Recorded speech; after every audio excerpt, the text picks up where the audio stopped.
The Lady of Shalott. Darkness all around me. It does not make any difference whether I open my eyelids or close them, whether I run my fingers once more over the hard cold stone below me, above me, to my right, to my left, whether I silently release the stale air I have breathed in, or press it out of my lungs in a piercing cry for help.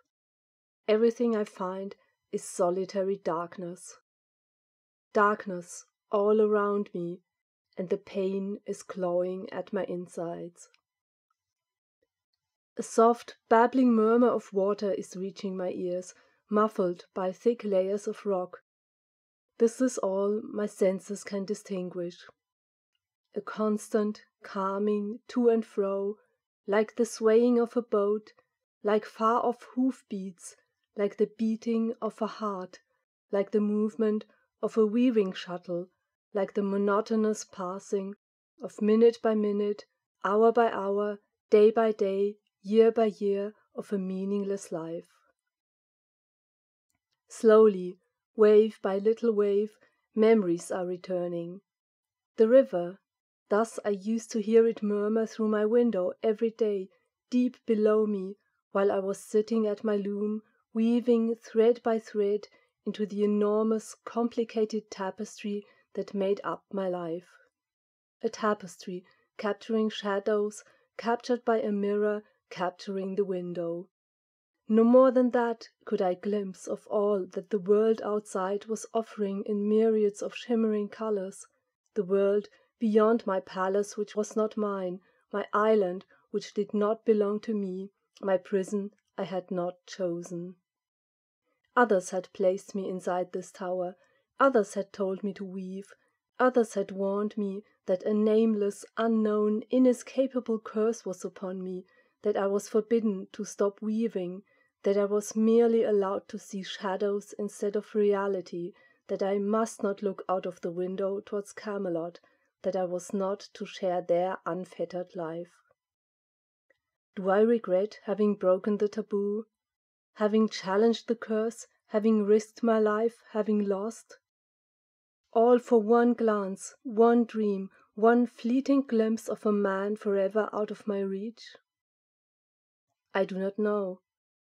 It was my decision, and yet I could not have chosen differently. The sun glittering on his armor, the noble strength of horse and rider, the liveliness of their movements, I fell under his spell. If only for one moment I have seen beauty, how then can I regret it? And afterwards? Could there have been a way back? The mirror was splintered, the tapestry ripped off the loom, the curse had fallen upon me. I could certainly have seen tolerably much even in a cracked mirror. I could probably have fastened the cloth once again in its frame. Perhaps I could have evaded the curse, could have tried to circumvent it, pacify it, avert it, but my heart could not. It was too late.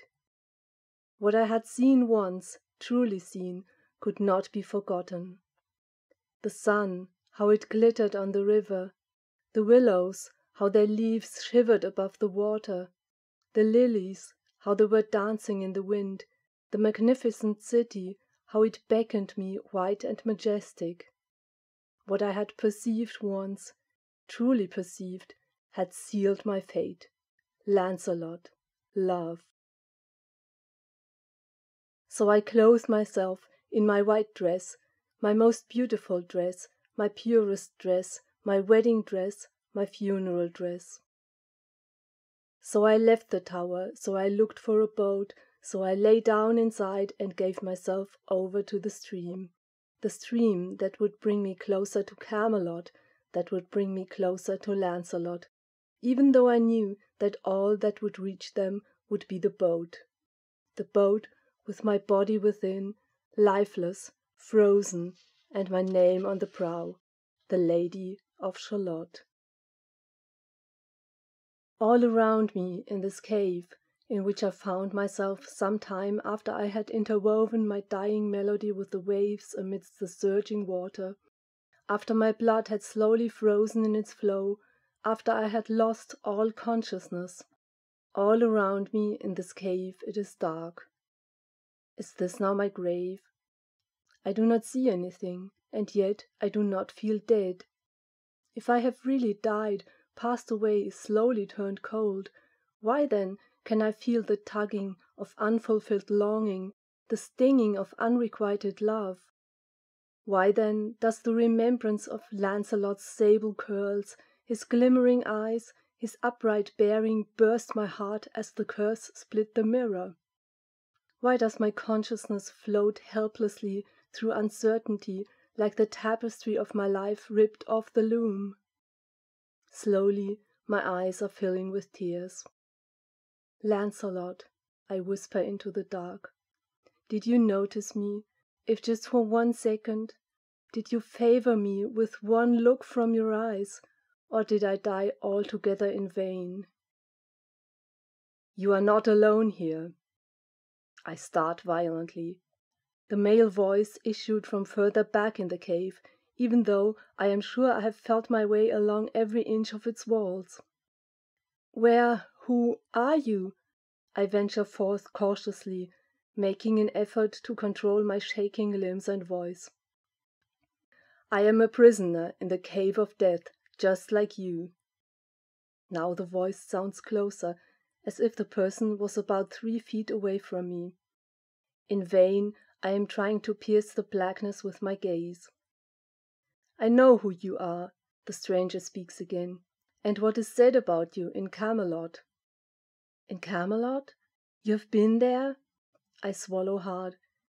Does Lancelot know who I am? The boat with your lifeless body was carried by the waves through the city a few hours ago. Lancelot read your title on the prow. He knows that you are called the Lady of Shalott, the fairy by some, because you are so different from them all. He knows that you used to live in the castle on the island. He also knows that you were never seen standing by the window, only vaguely your silhouette bent over a loom inside the bower, and that you never exchanged a word with anyone, your voice only heard in fragments of song wafting towards passers-by now and then. He is aware of the rumors that you were told to weave, nothing but weave what the mirror in your room showed you in dim images of the world, and that a curse would fall upon you if ever you should stop weaving and look out of the window towards Camelot. He has seen the enormous, complex, delicately crafted, rent tapestry that was washed ashore on the steps of the palace quay shortly after your boat had passed by, and he has figured out the gist of your tale. The speaker makes a short pause. I was standing beside Lancelot as he saw your body in its fine white dress and looked upon your face. He admired your beauty and quietly blessed you. He did not want your death. I feel my cheek moisten with a warm tear slowly streaking down. At least he saw me, really saw me, even though it was no longer myself, even though he did not bestow me with more than this one non-committal look, even though I was never granted to be his. I am sorry, the stranger says softly. I nod. And who are you? What is your tale? For a moment, nothing is heard but the gentle plashing of the river. Then the voice once more interrupts the silence. There was once a high-born knight who was content with the life he led in Camelot. Yet one day, as he was riding across the country in a meadow at the foot of an apple tree, sitting among the grass strewn with jewel-like blossoms, he saw a woman whose beauty by far outshone the most delicate flowers. He was smitten with love for her. He dismounted from his horse, he conversed with her, he gave her finest jewelry and gave credence to her protestations of love. He set her high on his steed and allowed himself to be led to her fairy den, where in that night He bound his fate forever to hers, captivated by her face, her voice, fettered forever in the long silken ties of her hair. But the woman, she is called La Belle Dame sans Merci, the beautiful lady without mercy, withdrew from him and vanished. He found himself shut out in front of her habitation, and in that place he languished in lovesickness. The pain quivering in his voice at these words seems to fill the whole cave, and I cannot help but sigh deeply. I think I can imagine what that feels like. Ever since, the voice continues in a slightly lighter tone, I am waiting at her grotto, where my lifeblood has seeped into the ground, pining with longing to win her heart. So that fairy grotto, her grotto, is this cave? You have died here because of love, although I am talking to you, and I am dead, although I feel alive, seeing, hearing, being conscious? The cave of death, isn't that what you called it? Yes. Sooner or later, one way or another, no one is able to evade this place. A shiver runs down my spine, and I sense the panic I felt earlier on beginning to grip me again. And is there any way out of here? I whisper. I am not sure if I want to hear the answer, so I let out my breath with something close to relief when the person next to me keeps a hesitant silence. Most likely, he does not know either. One can hear the river plashing outside. I half-heartedly venture forth once more. Therefore, there must be some kind of opening, some kind of connection to the world of the living. The plashing you are hearing is not the plashing of your river running through Camelot. The voice sounds pitying and slightly challenging at the same time. It originates from a lake within this cave that stretches deep down into the earth. A lake? Impossible! I groped around the whole cave when I arrived here. Now the voice definitely sounds amused. Then I suppose you just went around the walls and did not pay any attention to the floor in the center. He's right. There's more to this place after all than I would have thought.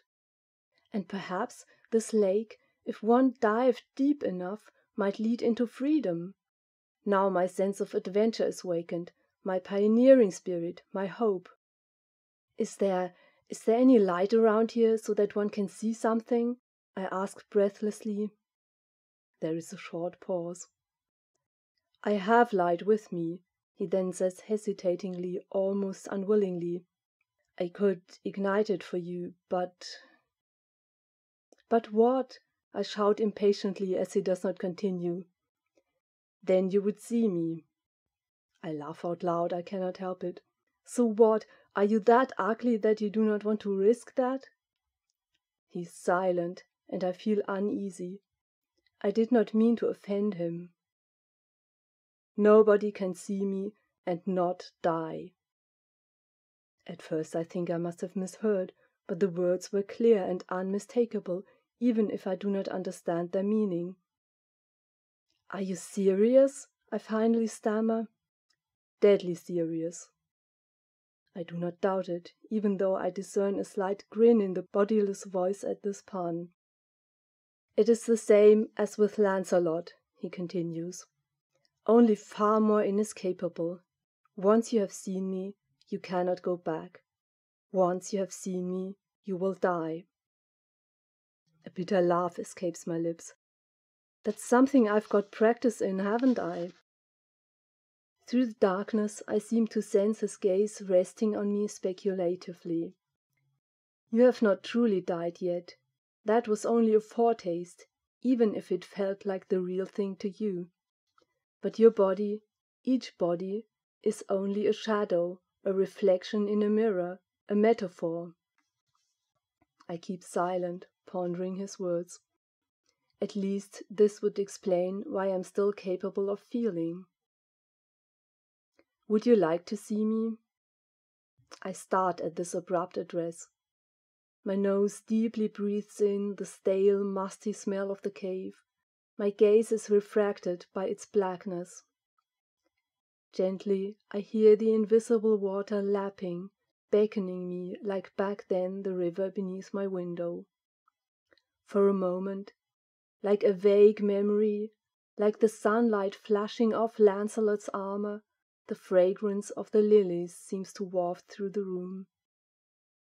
Do I regret having turned away from the shadows back there, having said yes to the unknown reality? No, despite my death, no. And so I say, yes. A small, soft, warm yellow light springs up somewhere on the ground to my right. My eyes are drawn to it without my conscious decision, the only something in this nothing, and follow with fascination the small blossom of fire growing brighter and brighter, flaming higher and higher. Now I can recognize it as a candle, and can see the walls of the cave round about it, its floor, and there in front of me, in the center, a dark, wet area throwing back the light in quivering reflections. Apart from that, I see nothing. Quickly I scan the small cave in its entirety, but I am alone. "Where are you?" My voice rebounds hollowly from the walls. "I see you nowhere, and I do not feel any deader than before either." I am grinning, yet at the same time I feel the goosebumps rise on my arms. Full of curiosity, I approach the lake, kneeling down, trying to discern something. Nothing, only the candle flame reflected hazily in the water, orange-red, almost glowing like a ruby. Or does it just look as if it was the flame's reflection, and in reality this light is hidden in the depths, issuing from an exit? Full of energy, I roll up the sleeves of my dress and dip a finger into the fluid, my hand, immerse my whole arm. I cannot feel any bottom. Finally, I hold my face under water and open my eyes, peering into the dark. There, deep down below, something is glittering for a moment, as bright as sunlight, brighter than any candle. Then I cannot see anything anymore. Jerking my head out of the water, I start to undress. I'm going to try it. Placing the fine outer dress on the ground beside me and touching my undergarment, I suddenly notice the dark stains my fingers leave on the white fabric, and feel with delayed sensation the sticky, half-dried liquid on my arms, my face. Instinctively I scream, "It is blood! Blood! Blood!" With an effort I try to regain my composure. Blood! A lake filled with blood. How did it get there? Where did it come from? Blood. Where my lifeblood has seeped into the ground. Seemingly out of nowhere these words are wafting through my memory. My former companion had uttered them. Is this his blood, shed here out of love for his merciless lady? My lifeblood. If it is lifeblood, shed out of love, I need not shy away from it. Love is something I would shed my blood for too, and I do not feel sullied by it. On the contrary, every part of my skin that has come into contact with it feels purer than ever before. For a long moment, seeming like hours, I am standing at the side of the lake, in the glow of the little candle, staring at the shimmering surface that seems to return my gaze, slightly ruffled as if alive. Then I take one step towards the mysterious pool and dive in. I am sinking, feeling the blood around me seeping into me, penetrating my pores, making me heavier, heavier, so that I am inexorably sinking. I do not offer resistance. Now I have almost reached the bottom. I can see it vaguely in front of me. The light seems to have gone. Perhaps there is no exit to be found there after all, but I do not feel any fear anymore at this possibility, not even disappointment. I feel better here than I did in the cave. I do not need to breathe, or maybe I am breathing under water. I do not know, but I do not really care either. There, below me, deep down on the ground, like a treasure at the bottom of a well, like jewels deep down in a mine, like a golden armor in the middle of a field under a tower window. A face flashes into my sight, a shining face framed by raven-black curls. I pant with surprise. Lancelot? I am not Lancelot. It is the voice of the man I met earlier on, the voice that was with me in the cave. Unmistakably, I recognize it, and yet it sounds so much fairer to me than before, so much more attractive, suddenly casts a spell over me. Lancelot is a shadow of me. The sunlight I threw on his face is a shadow of me. I wrinkle my brow in confusion. Those were reflections in a mirror, like in your bower, because more of the sun might have hurt your eyes, might have burned you. I am listening in quiet wonder. Something deep within me wishes to say that I am not afraid of the sun anymore, that I am yearning for its warmth. Elaine. A shiver is running through my whole body. It is not just what he has said, but also the way he has said it, like the wind in the willows, like the fragrance of the lilies, like the sunlight on Lancelot's face. I cannot manage more than a whisper. How do you come to know my name? Elaine, la belle dame sans merci. Hot and cold shivers ran down my spine. But that's not me, I stammer in confusion. That's that other woman, the one who broke your heart, the one who caused you to be in this grave. Elaine, the word strokes me like a caress. Lady of Shalott. The voice is raw with emotion. Beautiful lady without mercy.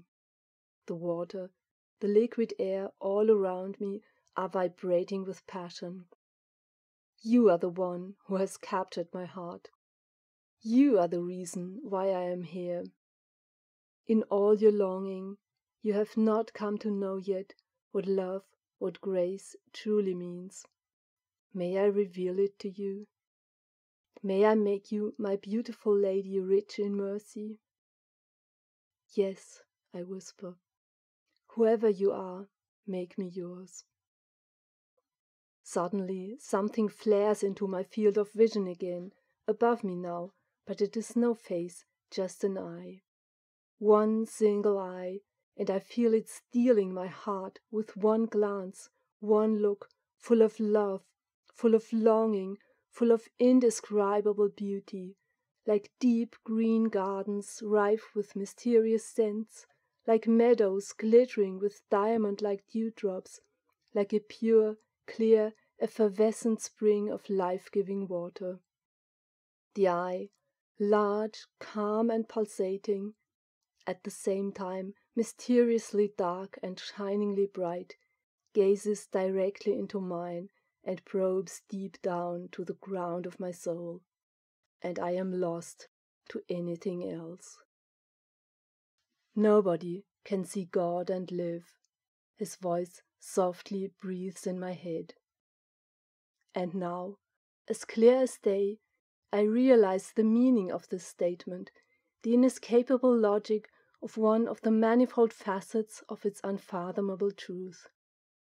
The life I see in this eye by so far outshines all other approximations of beauty, all other struggling efforts at being alive I have ever encountered, that I cannot but choose it over every so-called life, including my own. Like it was with Lancelot, it is my own decision, and yet I am irresistibly drawn to it. Like it was with Lancelot, I cannot but turn from my shadows and dive straight into the life of this light. Nobody can see me and live, he says out loud with a hint of a smile in his voice.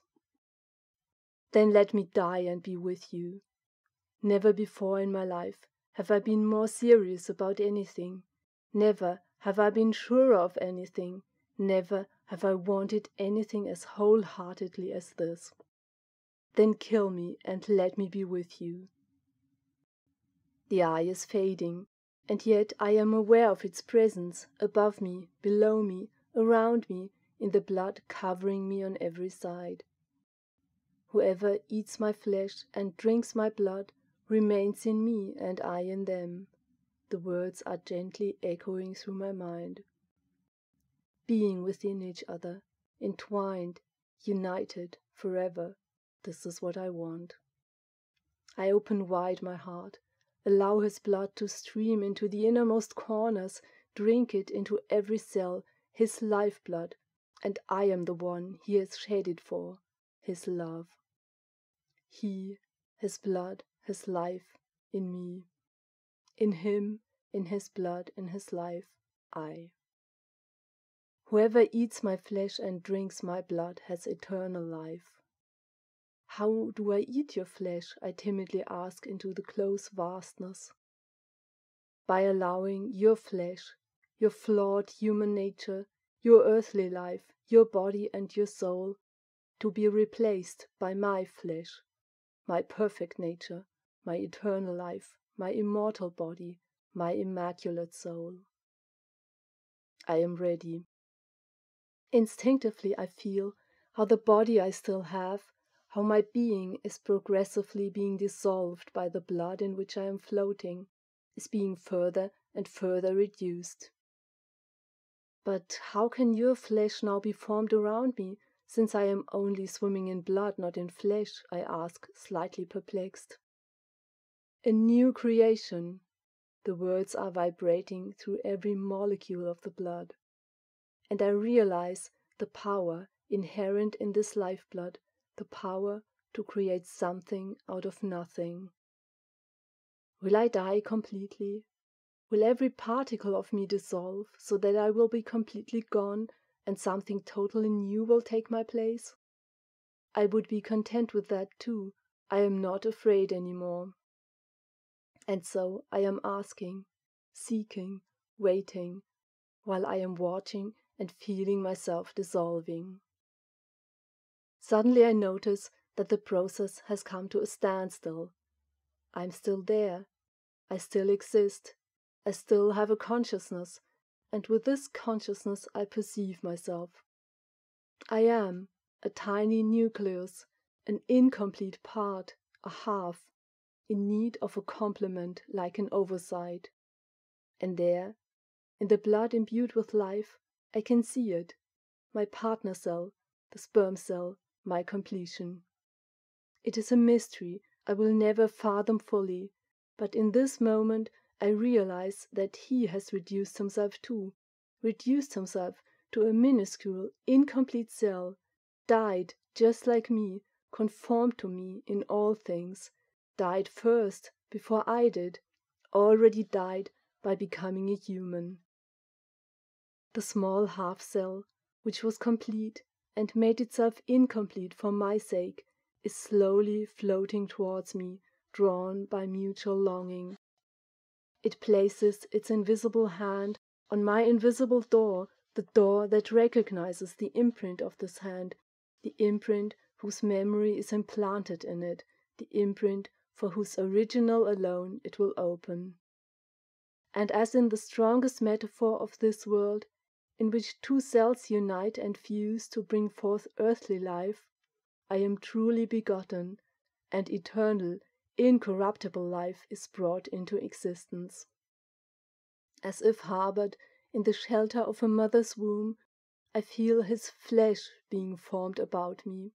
I feel myself developing into an embryo, into a baby, to become a child and finally an adult. Hidden in him, I intuit, sense, and see to some extent in sketchy fragments, so that I can bear it, how he bears me, holding out my flesh on his body, on the stake, on the cross, enduring the agonizing birth pangs which will make me wholly his. And I am born anew. I am being carried out in the stream of the blood, in the stream of the clear, living water this blood is now changing into. And suddenly I feel the hard, cold ground of the cave beneath me once more, open my eyes in the warm, soft glow of the steady small candle, and I'm looking directly into his eyes. I am in the cave again, the cave of death, but oh, how much different is everything now that I have truly died. And what do I care about the cave? All that counts are these eyes, looking at me, while he is kneeling on the floor and holding my head in his hands in his lap, looking at me with tears on his lashes, looking at me with a tenderness that is stealing my breath, looking at me. And now he laughs out loud, rises with elegant strength, at the same time drawing me with him, takes one step towards the wall of the cave, lays his hands on it, and with a mighty movement of his body rolls aside a huge, heavy stone I had taken for an integral part of the wall all the time. In the glaring daylight flooding through this new-found opening, it looks to me as if he kicked the rock aside with his foot, which makes me laugh. He beams at me, still laughing, and yells with an energy reminiscent of a lion's roar, "I am the resurrection and the life!" Then, before I grasp what is happening, he has lifted me in his arms, holding me high up into the air, and screams loudly, "Yes, she's mine!" I pant with surprise, and feel something within me, deep inside, being healed by this moment. "Wait a minute," I protest breathlessly once he has set me down again. "Does that mean you could have rolled away the stone all the time and we could have left the cave?" I wrinkle my brow, noticing a little pang in my heart. "Why did you not tell me sooner when I asked you?" "I did not want you to choose me only in order to save your life." Suddenly his face is clouded with pain. "That would have been a compromise at best, if I could not have saved you any other way. All that truly counts is love, and love means a voluntary choosing of the other person for their own sake." Is that the reason why you are invisible? The thought flashes through my mind. That you show yourself only to those who seek you, and not before they themselves wish for it, to ensure freedom of decision?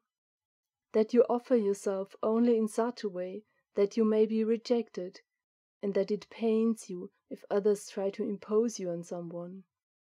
And is that why you let me die for love voluntarily too, like you did, so we can look each other in the eye as equal partners? Tears fill my eyes as I realize the preciousness of these motives, the respect they reveal. "Thank you," I finally say in a soft voice, "for not telling me, and for everything." He nods solemnly, then smiles once more. And now, with a graceful motion, he is back at the lake, reaches in, and draws a large object out of the living liquid fluctuating from blood to water to blood.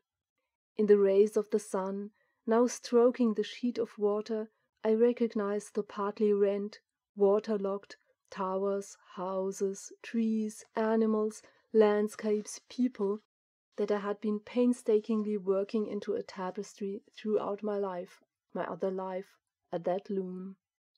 Its colors shine brighter than I had ever been aware of, while the red liquid is dripping off the fabric, in many places already turning into crystal-clear tears of water.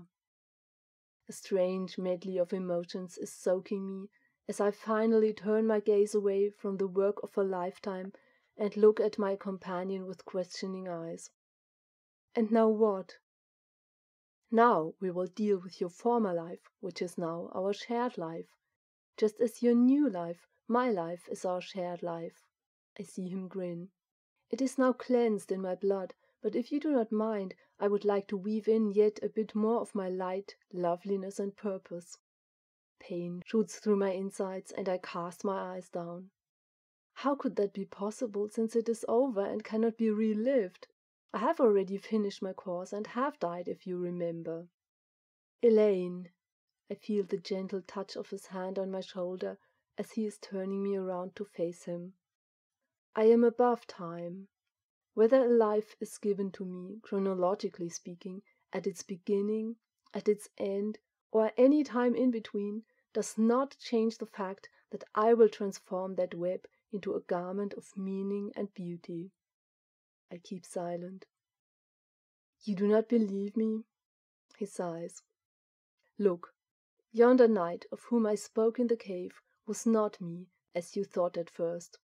But he existed, his story is true, and after he had given it to me shortly before his death, I can now put it to good use, for instance, to make you understand my feelings for you, because they mirror part of the love story between me and mankind ever since Adam and Eve turned their backs on me. To drive the point home even more clearly, there was once a criminal in whose life not many people would have found even a trace of good at all. I will spare you a list of his misdeeds, but that man did not hand his life over to me until the hour of his and my death. Nevertheless, and now all the more, I turned it into something unique, a message of grace to all, the knowledge that faith alone is sufficient. So you think, I asked timidly, that even my strange, deviant life could be made into something of value? Indeed. By the way, your life was not as strange and deviant as you think. You know, the people in Camelot whose freedom you yearned for were nothing but captives either, just like you. They did not know more than to weave or have others weave for them in manifold ways. Fashionable clothes, banquets, court ceremonials, rules of etiquette, nice vanities. Imprisoned, even there in Camelot, there in the liberty that you were denied. They do not live, they are deader than you are. And your so-called curse is a fate hanging over every human being. The curse that comes upon them when they break out of the world of shadows is in reality a blessing. They call it a curse because it causes them to be discontent with the life they are accustomed to lead, because it proceeds to estrange them from it, slowly deprive them of it the longer it works upon them. They call it a curse because they are clinging to their dead lives and refuse to die into real life. This curse was already upon you from the cradle, and it started to work on you long before you turned your face towards that tower window to look outside. It was the longing that caused you to yearn for more than shadows, that kindled the dreams and desires in your heart, for the genuine, for beauty, for love, for me. And for this beauty you have finally given everything because it was worth it. Your story, like the story of the knight who met the beldame, like the criminal's story, like my parables, like every story that is offered to me, is an allegory, becomes my parable. I speak in myriads of ways, choosing the right distance for a person to perceive the sun as pleasant, neither burning them up nor leaving them cold. One is touched by it through flowers by the wayside, another through a pet dog, another still through a knight in shining armor underneath her window. I am a mystery yearning to be unveiled, and your story will be one possible encryption. Many will not understand it when they hear it or read it, or only understand in a superficial way that does not seem to make any sense.